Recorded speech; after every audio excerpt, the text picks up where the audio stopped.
All right, so legally, this is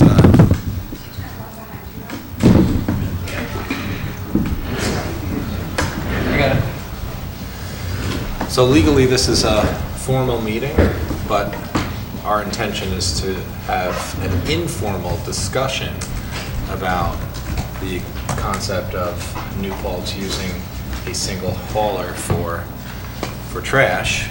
And I think what's really interesting about this is, this is a concept that State Comptroller DiNapoli is very supportive of, and I know the previous administration looked into this, but it really was kind of a labor of love on Dennis's part to work to get the RFP in the condition that he got it into, and working with our attorney, and I think we have like a really exciting prospect now, which we didn't have a few years ago. This is a multi-year effort, and so I'll let Dennis take it from there. So yesterday the bids came in. We received 3 bids for the franchise agreement. 2 of the bids were rather high. The other bid came in at what I feel is a very, very nice price. For year 1, it would be $21.87 for a 95-gallon container. This is compared to the $35.52 that I am currently paying for the exact same service. This is a 39% savings. It's over $13 a month. It's close to $165 a year discounted. This would be, 1 truck rolling through the town and the community and the village, picking up our garbage and our recycling. So we would have significantly less wear and tear on our roads, as well as environmental impact. At this point, our next step is to negotiate the final contract with the winner of the bid, as well as to work with the town to create waste districts. And we would be looking to implement as of 6/1, as long as everything goes smoothly from here. I would just add another benefit, and I know you've gone over this many, many times about the different benefits, but it's basically reduced pollution, reduced traffic, less noise, less road damage. So those are the big 4 categories, and then the expectation was we would see some savings. So I think we're all pleased to see these bids come in and see that if we were to sign a contract with a single hauler for the entire community, that there would be material savings for folks who currently use a hauler. Yeah. And just to further clarify, there's no franchise fees tied to this, so we're not rolling in any hidden taxes through your waste bill. One of the other advantages is that our historic homes are wreaked havoc or have havoc wreaked upon them by the vibrations from these big trucks. It was part of the reason why we shut down the section of Huguenot Street, was to protect the historic homes there. So there's just benefits abound for a system like this. And you want to open up the floor? And yeah, we can open up the floor. One other point that I would also emphasize is that the thinking is that this is comparable to having a municipal hauler, where the municipality would own trucks and taxpayers would pay for the maintenance and that service. But this is similar in that what we've done is we've used the municipality's ability to bargain as a collective on behalf of residents to negotiate a better deal. I think it's important to look at it in parallel to if New Paltz had owned our own vehicles. And change is always challenging. Folks struggle with the idea of like, well, I'm losing autonomy. I like the ability to negotiate with my own hauler. The parallel that I would bring up is that, we already do similar things in that we have vehicles that are paid for with taxpayer dollars to plow our roads. Like, we don't all, you know, negotiate with different plow companies to get our individual streets done. You know, there are benefits to using the ability of the collective to negotiate on behalf of the whole. So I think that's an important point to emphasize when we're talking about this. Yeah, Absolutely. I'd add to that. Oh, I'm sorry, Don, but just to add to your point, we're not reinventing the wheel here.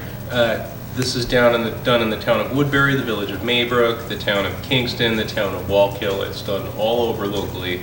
We're just really getting up to speed. I'm sorry, Don. I would just add, when I went through the responses to the request for proposal, everyone was offering the same service. It wasn't like one was green and one was blue and one would give you this. It was all pretty much the same service. You know, we have, in olden days, cities and towns and villages operated their own drinking water plants and wastewater plants. We found it more economically viable here to contract that service out. And I think this is similar. It's a one size fits all, the same service by any provider. It's just a question of who can work with us best, who can offer us the best service at the best price. Absolutely, and this would be at will, so if anybody doesn't want garbage collection, they don't have to pay for it. If we were to create a municipal system, it would get rolled into everyone's taxes, whether they wanted garbage pickup or not. So this is the way for people that use the service to pay a reduced rate that's been negotiated as a community. And you and I sat in a meeting with Mayor Jason West at the time, many years ago, where we were talking about doing a trash inventory, and specifically with the restaurants, and taking a look, going inside the dumpsters and finding out exactly what people were throwing away and what they were not. And that had to be six years ago that this has been being discussed. So I congratulate you, I congratulate the board, the mayor, for moving this forward. Thank you. I think, go ahead, Bill. Oh, Dennis, just a quick question. What limitations are there for a subscriber or customer in terms of how much they can get rid of? Well, there's two sizes that would be looking at, a 35-gallon or a 95-gallon container. We had requested pricing for multiple sizes because we know there's people in the community that have small containers and some that have large containers, and we didn't want anyone to be forced into an upsell situation for a larger container when they already had a smaller one. So the price you're quoting, is that for the small container The price I was quoting is for the large container. for the large? And what's the Yes. price for a small? It was all in the RFP. Just a little bit. that So went- here it is. Yeah, it's approximately $1 less. So it's $21.87 for a 95-gallon container per month. Sure. And $20.87, so $1 less, Right. as Dennis just said, for a 35-gallon container per month. And then if there was a larger household, they could have more than one of these, and probably even a combination, a 95 plus a 35. Right. Probably every iteration is available. And Dennis, maybe you've talked about this in previous meetings, but can you talk a little bit about the recycling Well, policies and? the recycling policy is going to be the same as anyone who currently uses the hauler that has a little bit, and that would be county waste. So commingled container, single stream. Okay, they have flyers included in their RFP response as far as what's acceptable, paper products, newspapers, commingled containers. It's pretty much everything that I think everyone is used to recycling at the moment. And when we're referring to the sizes and the 95 and the 35, each resident would get 2 of those sizes, one for recycling and one for garbage. So if you ordered a 35, you would get a 35-gallon recycling bin. If you ordered a 95, you would get the 95 trash bin and the 95-gallon Correct. recycling bin. And does the ultimate, what's the ultimate destination for this garbage? Where does it go? Where does the recycling go? It goes to Clearwater Road. We have a local flow control law, so all of the garbage has to go locally, which is great for the environment. Nobody's using more fuel to get it out any further than our locality. And what about the recycling? What's the destination for that? Well, let's see here. County Waste has a large recycling facility near the Port of Albany. So that's where it goes. It's the largest and most advanced processing plant of its kind in the Northeast. So Dennis, we have a local law that says that trash haulers cannot pick up before a certain hour in the morning. What sort of mechanism is available if we hear a trash hauler outside our window at 5:30 a.m.?